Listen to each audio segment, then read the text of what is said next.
एक आनंदाची बातमी पण आहे। जळगावमध्ये श्री स्वामीनारायण मंदिराची स्थापना झालेली आहे आणि हे ऐकून एवढं चांगलं वाटतंय ना। इथे ना म्हणजे खायचे खूप वांदे, प्रत्येक भाजीमध्ये बटाटा टाकता का, कारण की बटाटे स्वस्त आहे। मी राहतोय, ही आमची पीजी आहे। इथे बघा किती मोठ्या मोठ्या बिल्डिंग्स आहेत। भारती त्यांचं प्रोडक्शन हाऊस आहे ना, हे बघा ही जी फॉर्च्युनर लागलेली ना, ऑप्टिमॅस्टिक प्रोडक्शन हाऊस। ॲक्च्युली 2-3 दिवसाआधी अक्षय कुमार पण आला होता, आम्ही त्याची कार पण बघितली, बट आमचा क्लास चालू होता। आता आम्ही CSMT समोर आहे, इथे आरामचा वडापाव खात आहे। गाईसचा आमचा वडापाव खाऊन झालेला आहे, फायनली बसलेले डबल डेकर बसमध्ये। आणि हे बघा इथून असा काही व्ह्यू दिसतो। मग आहे ना पार्थला तिथून दिसली BSC, सो आम्ही आलेले आता BSCला, बॉम्बे स्टॉक एक्सचेंज। जिथून आधी माहिती का, आधी सर्व नाही ते ऑफलाईन चालायचं, नंतर ते ऑनलाईन आलेलं आहे। मग नंतर आपल्याला ऑनलाईन स्टॉक परचेस करतायत। राम राम मित्रांनो, कसे तुम्ही सर्व? आय होप तुम्ही सर्व छान असेल। Welcome to our new blog. तर गाईस खूप दिवसानंतर ब्लॉग बनवतोय मी। मुंबईला आला होता तेव्हा आम्ही फिरले होते, बस तेव्हाच मी ब्लॉग बनवला होता आणि त्यानंतर मी आता ब्लॉग बनवतोय। जे थंबनेल आणि टायटल बघून तुम्ही या ब्लॉगला जॉईन केलेलं आहे, ह्या ब्लॉगला बघताय आणि ते खरं आहे गाईस। ते मी सांगेल तुम्हाला पुढे कसं झालं, कसा भेटलो, आणि ते व्हिडिओ पण मी ॲड करेल त्यामध्ये। आधी तर मी स्टार्टिंगला थोडीशी टाकलेलीच आहे। एनिवेज आता तर मस्त सकाळचे 9:15 होत आहे, मस्त मी विटॅमिन D घेतोय, बिकॉज इथे आल्यानंतर आहे ना मला लवकर उठायची एवढी इच्छा असते, बट उठलंच जात नाही। 5 वाजता जाग येऊन जाते, पण ते असतं ना थंडीमध्ये, म्हणजे थंडी तर पडलेली, आता आपण उठायला जातो, अरे डोळे लागताय, परत झोपा, तसं माझ्यासोबत होऊन जातं, तर मग उठताच येत नाही। मंडेपासून मी प्लॅन बनवलेला आहे, भाई मला काही पण हो, मला सकाळी 5 वाजता उठायचं आहे, मस्त वॉकिंग करत सकाळी बीचवर जाईल, मस्त नारळ पाणी पेईल, वा वा, आणि परत वॉकिंग करून मी इथे येईल, असं योगा वगैरे बघू, म्हटलं जमलं जाता, माहीत नाही मंडेपासून काय प्लॅन होईल। एक आनंदाची बातमी पण आहे, जळगावमध्ये श्री स्वामीनारायण मंदिराची स्थापना झालेली आहे आणि हे ऐकून एवढं चांगलं वाटतंय ना। बट एक वाईट गोष्ट आहे गाईस की मी तिथे नाही आहे, नाही तर मी तिथे असतं तर ऑफकोर्स मी ब्लॉग बनवलं असतं, पहिल्या दिवशी बनवलं असतं आणि तुम्हाला दाखवलं असतं। सो मला एवढं गिल्टी फील होतंय ना, म्हटलं यार की मी मुंबईला येऊन गेलेलं आहे आता, आणि मला तिकडे काय असतं ते मला तुम्हाला जळगावकरांना दाखवता येत नाही, जे जळगावमधून बाहेर गेलेले त्यांना मला दाखवता येत नाही। मला असं वाटतंय ना की मी आता किंवा जळगावला जाऊ आणि किंवा ते तुम्हाला मंदिर दाखवू। मी ॲक्च्युली मी आता 20 तारखेनंतर जाणार आहे, बिकॉज बागेश्वर धाम यांची कथा आहे आणि तिथे जाऊन म्हणजे कथेच्या ठिकाणी जाऊन एवढं भारी वाटतं ना मला, म्हणून मला जायची इच्छा होते। मागच्या वर्षी ना आणि शिव महापुराण कथेला पूर्ण 1 वर्ष कंप्लीट झालेलं आहे आणि 1 वर्षानंतर बागेश्वर धाम यांची हनुमान कथा आता व्हायला जाते आहे। सो खूप आनंद येणार या कथेमध्ये पण।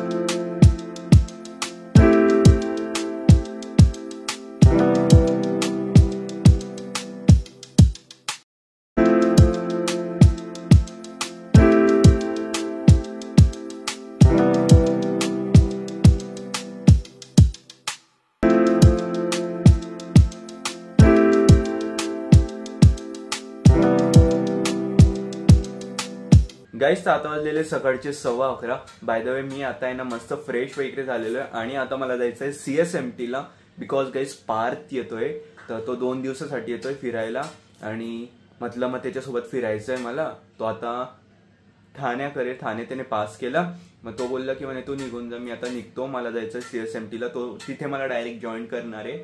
आणि बाय द वे तुम्हाला सांगू गाईस, इथे ना म्हणजे खायचे खूप वांदे ह्या एरियात, मी सांगतो खरं। बाकी जिथे एकदम प्रॉपर मराठी लोक राहतात ना मुंबईमध्ये, तिथे प्रॉपर जेवण भेटतं, बट इथे काय माहिती का, प्रत्येक भाजीमध्ये बटाटा टाकता का, कारण की बटाटे स्वस्त आहे आणि जी भाजी असते ना, आता समजा पनीरची भाजी, पनीरमध्ये बटाटे टाकतील, पनीर खूप कमी असेल, असं असतं यांचं, आणि एकदम वेगळ्या पद्धतीने बनवतं। एवढा बारीक बारीक पोळ्या आपल्याला खायची सवय नाही, खानदेशी लोक आपण, आपल्याला मोठ्या मोठ्या आणि जाड जाड पोळ्या खायची सवय, हे तशा बनवत नाही, त्यामुळे डायजेशन प्रॉपर होत नाही आणि सगळी हीट पोटात जमा होते, त्यामुळे मला सगळे इकडे ना बारीक बारीक अशा लाल लाल पुळ्या झालेल्या आहेत, त्यामुळे म्हणून आहे ना इथे मला म्हणजे असं ह्या एरियात मला बिल्कुल करमत नहीं। मैं भी आ गया हूँ। हाँ आप भी आ गए।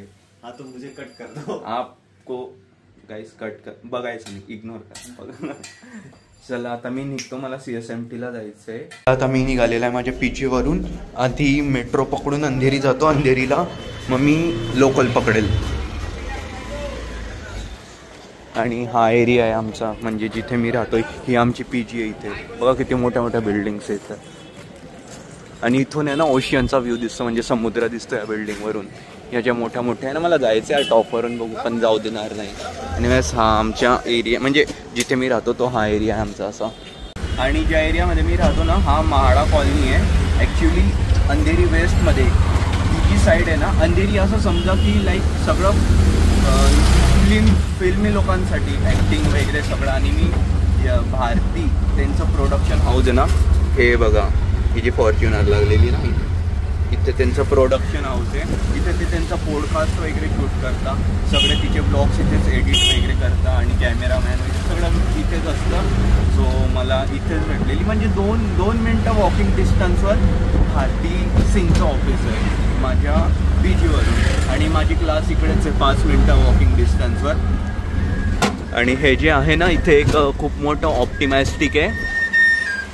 ऑप्टिमॅस्टिक प्रोडक्शन हाऊस. ॲक्च्युली हे खूप मोठे मोठे शो ऑर्गनाईज करतात, जसं की कपिल शर्मा शो, लाफिंग, म्हणजे जे असं असतं ना फनी वगैरे शो सोनी सबवर, तर ते हे ऑर्गनाईज करतात. आणि इथे 2-3 दिवसाआधी अक्षय कुमार पण आला होता. आम्ही त्याची कार पण बघितली, बट आमचा क्लास चालू होता तर आम्ही क्लासमध्ये चालले गेलो होतो. इथेच आहे माझी क्लास, ही बघा ही समोर इथे माझी क्लास. आणि इकडे प्रोडक्शन हाऊस मस्त. इथे जो सेलिब्रिटी वगैरे येत राहतं, मग काय कोणी सेलिब्रिटी दिसलं मग भेटून घ्यायचं, काय फोटो वगैरे. मी डायरेक्ट फोटो नाही, मी व्हिडिओ काढतो डायरेक्ट, म्हणजे कसं ब्लॉगसाठी पण कॉन्टेंट भेटून जातो. आणि मी तुम्हाला माझ्या साईडने दाखवू पण शकतो की मी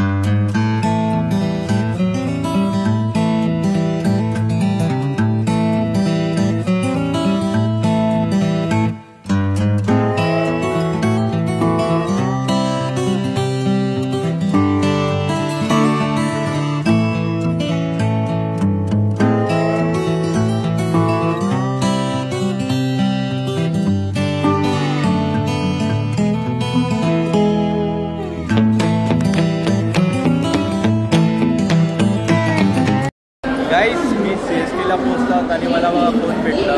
फायनली पार्क आलेला इथे. आता आम्ही फिरू CST 2 वर्षानंतर. 2 वर्ष आधी आम्ही सोबत आले होते, आता 2 वर्षानंतर परत आम्ही CST फिरताय. बोल आता कुठे जायचं आहे?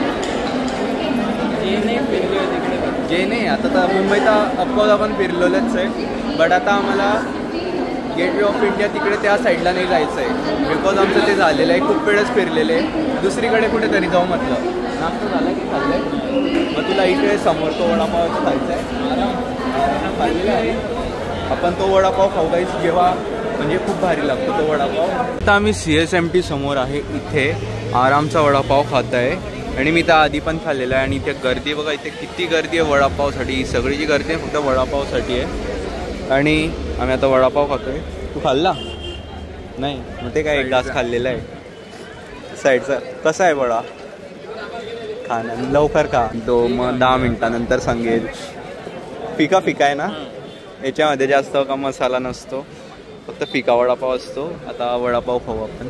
गाईसचा आमचा वडापाव खाऊन झालेला आहे आणि एका वडापावमध्ये आमचं पोट भरलेलं आहे. पण पार्थ म्हणे की यापुढे मी खाणार नाही म्हणे, कारण की ना हा वडापाव मला ट्रेनमध्ये पण खायला भेटतो म्हणजे असा बिना मसालावाला. असं म्हणलं ठीक आहे, मसालाच नाही होता त्याच्यात, असं याचं म्हणणं आहे.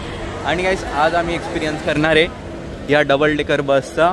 आणि आम्ही असा विचार करताय की आता याच्यातच आम्हाला कोलाबा साईड जायचं आहे. सो याच्यात जाऊ कोलाब्याला.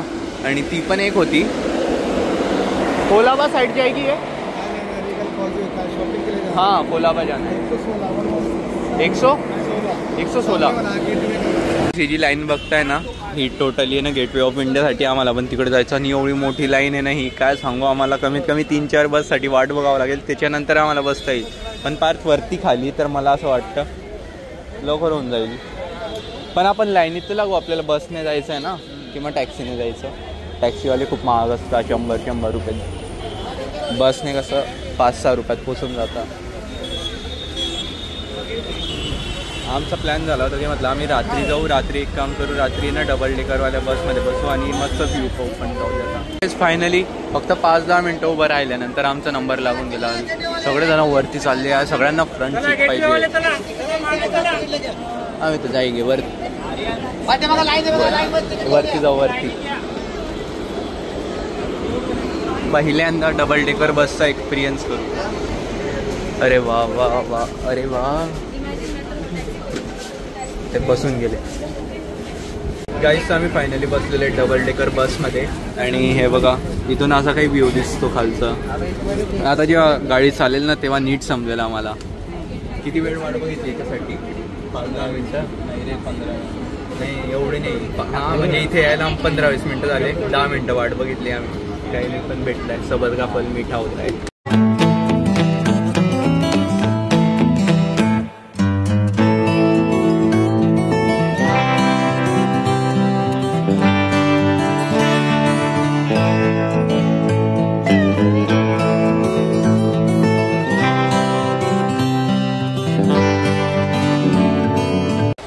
गाईस तर आता आहे ना आम्ही एक्सपिरियन्स केलेला आहे डबल डेकर बसचा. आता आम्ही आहे कोलाबाला. ते कोलाबाला थोडी शॉपिंग करायला आलेलो आहे.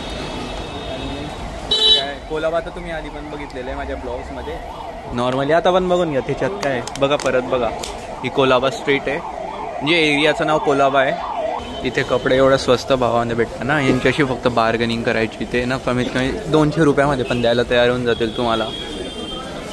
बाकी मग इथे सगळं ते काय आपलं ज्वेलरीचं सामान आमच्या जे काहीच कामाचे राहत नाही. आम्ही फक्त काय घालतो आहे ते जर भेटलं तर हे बघा हे टायगर म्हणताय ना. टायगर काहीतरी ब्रँड आहे फार. हे बघ हे जे मी घातलेलं आहे ते. आणि बाकी मग हे आपलं 4 ओ हे किती भारी आहे. हे कितने काय? 250. हे किती भारी वाटतं यार. 7 चक्रास 26/11 माहिती ना तुम्हाला. तर त्याच्यातला एक स्पॉट हा पण होता जिथे फायरिंग झाली होती. हे बघा आम्ही आधी आलेले पण आहे. पार्थाने आम्ही कॉफी पिली होती जेव्हा आले होते 2 वर्ष आधी. तेव्हा आम्ही इथे कॉफी पिली होती. आणि ती कॉफी पण म्हणजे सकाळी आले होते म्हणून काही खाली होतं. आता भरलेले आहेत एकदम टोटली. पार्थ कॉफी कशी होती इथली? 200 रुपयाची कॉफी. 200 रुपयाची कॉफी होती. आपला चहाचा कप केवढा असतो तेवढी 200 रुपयाची. गाईस आम्ही कोलाबाला होतो. कोलाबाला आम्ही काहीच घेतलं नाही कारण की आम्हाला आमच्या मनासारखं काहीच भेटलं नाही. ते ना वुमनसाठी एवढं आहे ना पण मेनसाठी खूप कमी आहे. मग आहे ना पार्थला तिथून दिसली BSE Bombay stock exchange. So Parth म्हणे की चल म्हणे आपण तिथे जाऊन येऊ. आणि तुम्हाला माहितीच असेल आता आम्ही आलेलेच आहे. बोललं तर जावंच तर लागतं. सो आम्ही आलेले आता BSEला बॉम्बे स्टॉक एक्सचेंज. जिथून हर्षद मेहता वगैरे असे मोठे स्टॉक इन्व्हेस्टर स्टॉक इन्व्हेस्टर जे इथूनच बघून मोठे झालेले, इथूनच इन्स्पायर झालेले. तिथे आज आम्ही पण आलेले. हीच ती जागा आहे बघा. किती म्हणजे मला तर एवढा इंटरेस्ट नाही आहे मार्केटिंग वगैरे त्याच्यामध्ये. बट आता बघतोय मी फक्त बघतोय. तुला इंटरेस्ट आहे पार? थोडंफार माहिती आहे. मला तेवढं पण नाही माहिती. मी आधीपासून इंटरेस्ट घेतलाच नाही. बट हां अशी बिल्डिंग आहे जी ही खूप दुरून दिसते. आम्ही खूप वेळेस बघितलेली आहे BSE. गाईज आज सॅटर्डे त्यामुळे ना विकेंडला सुट्टी असते स्टॉक मार्केटला. सॅटर्डे संडे त्यामुळे काहीच गर्दी नाही आहे. जर आज मंडे किंवा मिड डे कोणतं असताना तर अशी भयंकर गर्दी असते ना इथे. आधी माहिती का आधी सर्व नाही ते ऑफलाईन चालायचं.